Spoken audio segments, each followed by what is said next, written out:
Nangako ang pamunuan ng Philippine National Police na paigtingin ang kampanya laban sa mga tiwaling pulis kasunod ng direktiba na palakasin ang integridad sa hanay ng kapulisan. Ayon kay Chief PNP Police General Jose Melencio Nartates Jr., magsasagawa ang PNP ng mas pinagting na internal cleansing at ipapatupad ang zero tolerance policy laban sa anumang uri ng misconduct.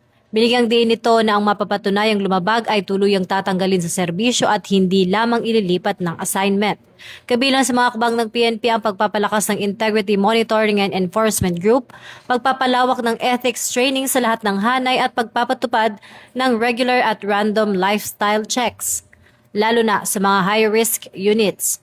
Layunin din ng organisasyon na higpitan ang recruitment, training at promotion system upang matiyak na ang integridad, disiplina at pananagutan ang mananaig sa hanay ng kapulisan. Mula rito sa Campo Crame, ako po si Patrolwoman Sari Bernales, nagbabalita para sa Police News Network. At ito ang bagong PNP para sa bagong Pilipinas, serbisyong mabilis, tapat at nararamdaman.